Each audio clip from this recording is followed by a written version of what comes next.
नमस्कार, सुहानीज किचनमध्ये आपले स्वागत आहे. तर आज आपण पाहणार आहोत आगळा वेगळ्या पद्धतीचा रवा ढोकला. अगदी इथे तुम्ही पाहता पाहता बोलाल की हा रवा ढोकला आहे, तर हो, हा रवा ढोकलाच आहे. लगेचच रेसिपीला सुरुवात करूया. तर इथे मी एका मोठ्या बाउलमध्ये 1 वाटी जाड रवा घेतलाय आणि त्याच वाटीने अर्धी वाटी दही घेतलेला आहे. दही आंबट असेल तरी सुद्धा चालेल.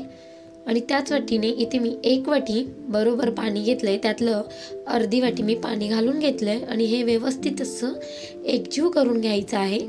छान असं एकजीव करून घ्यायचं आणि जे राहिलेलं पाणी आहे ते सुद्धा मी यामध्ये घालून घेतलंय आणि व्यवस्थित असं परतला छान असं एकजीव करून घ्यायचं. कारण रवा आहे तर रवा पाणी जास्त असं शोषून घेतो. तर इथे झाकण ठेवून 20 मिनिटासाठी बाजूला ठेवलेलं. 20 मिनिटानंतर इथे पाहताय रव्याने पाणी अगदी त्यातले शोषून घेतलेलं आहे. आता यामध्ये परतला मी अर्धी वाटी पाणी घालून घेतलंय आणि पाणी घातल्यानंतर छान असं परतला एकजीव करून घ्यायचं. व्यवस्थित असं एकजीव करून घेतलंय आणि एकजीव करून घेतल्यानंतर यामध्ये चवीनुसार मीठ घालून घ्यायचं.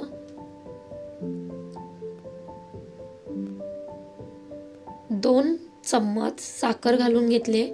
चव खूप छान येते. आणि चिमूटभर इथे खायचा रंग असतो ना, येलो कलरचा, पिवळ्या कलरचा, तो इथे मी घालून घेतलाय आणि परतला छान असं एकजीव करून घ्यायचं. चवीला हा ढोकला खूप छान लागतो. एकदा नक्की माझ्या पद्धतीने तुम्ही करून पहा. तर हे बॅटर छान असं आपलं एकजीव करून झाल्यानंतर साईडला ठेवलंय आणि एका प्लेटला तेल लावून घ्यायचं. छान अशी प्लेटला तेल लावून घेतल्यानंतर प्लेटसुद्धा इथे मी बाजूला ठेवते आणि एका साईडला पाणी गरम करायला ठेवलंय कढईमध्ये. 2 चम्मच इथे मी तेल घालून घेतलंय आणि तेल घातल्यानंतर व्यवस्थित असं हे एकजीव करून घ्यायचं. छान असं एकजीव करून घेतलंय.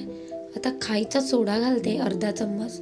तर इथे तुम्ही खायच्या सोड्याच्या ऐवजी इनो जरी घातला तरी सुद्धा चालेल.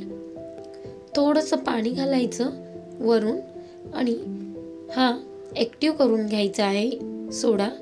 छान असं एकाच दिशेने फिरवून घ्यायचं म्हणजे त्यामध्ये हवेची पोकळी तयार होते आणि आपलं हे बॅटर आहे ते छान असं तयार होतं आणि आपला ढोकला छान असा स्पॉन्जी तयार होतो.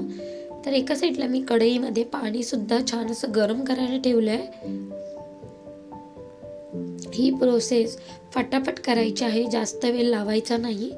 आता व्यवस्थित असं एकजीव करून झाल्यानंतर प्लेटमध्ये सर्व बॅटर काढून घेते आणि 1 ते 2 वेळा हे टॅप करून घ्यायचं म्हणजे त्यातली जी पोकळी असेल ती बाहेर निघून जाते.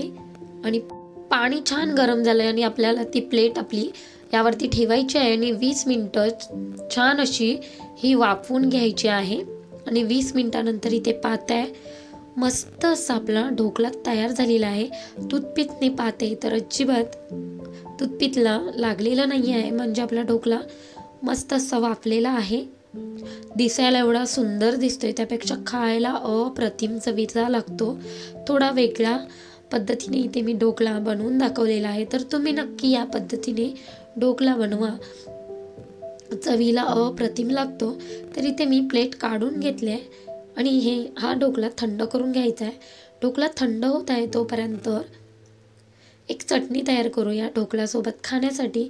तर 1 मोठा टोमॅटो कापून घेतलाय, मूठभर कोथिंबीर, अर्धा चम्मच जिरे, 2 हिरवी मिरची, पाव चम्मच साखर आणि चवीनुसार मीठ घालून घेतलंय आणि ही मिक्सरमधून छान असं बारीक वाटून घ्यायचं आहे. तर आपली इथे चटणी तयार झालेली आहे. फोडणी पात्रामध्ये 1 मोठा चम्मच तेल गरम करून घेतले. त्यामध्ये अर्धा चम्मच मोहरी घालून घेतले, अर्धा चम्मच जिरे घालून घेतले. जिरे छान तडतडले फुलले की त्यामध्ये 7 ते 8 कढीपत्त्याची पाने घालून घ्यायची आणि ही फोडणी आपल्याला ह्या ढोकळ्यावरती घालून घ्यायची आहे. अशा पद्धतीने फोडणी घातलात की चवीला हा ढोकळा अजूनच छान लागतो. थोडीशी कोथिंबीर घालून घेतली वरून आणि इथे आपला छान असा ढोकळा तयार झालेला आहे. आता बाजूच्या ज्या कडा आहेत त्या आपल्याला मोकळ्या करून घ्यायच्या आहेत ढोकळ्याच्या. तर इथे बाजूच्या कडा मोकळ्या करून घेते. सकाळच्या घाई गडबडीमध्ये तुम्ही हा ढोकळा मुलांना बनवून देऊ शकता किंवा तुम्ही संध्याकाळच्या वेळी सुद्धा हा ढोकळा बनवून देऊ शकता मुलांना किंवा मोठ्यांना सुद्धा हा ढोकळा आवडेल एवढे मी 100% सांगते. कारण चवीलाच एवढा भन्नाट लागतो ना ढोकळा. एकदा नक्की खाल्ल्यानंतर तुम्ही सारखा हाच ढोकळा बनवून खाल. तर इथे मी कडा मोकळ्या केल्यानंतर सुरीने छान असा ढोकळा कापून घेतलाय, कट करून घेतलाय आणि इथे ढोकळा काढून दाखवते. मस्त जाळीदार आपला रवा ढोकळा तयार झालेला आहे. थोड्या वेगळ्या पद्धतीचा हा ढोकळा मी तयार करून दाखवलाय. तर तुम्ही या पद्धतीने नक्की करून पहा. मऊ लुसलुशीत आणि जाळीदार हा ढोकळा तयार झालेला आहे. तर कोणाला कळणार सुद्धा नाही. घरी आयत्या वेळी पाहुणे आले आणि बनवायला काही नसेल तर हा ढोकळा 100% तुम्ही बनवून देऊ शकता त्यांना खायला. पाहुणे सुद्धा खुश होतील हा ढोकळा पाहिल्यानंतर आणि खाल्ल्यानंतर सुद्धा.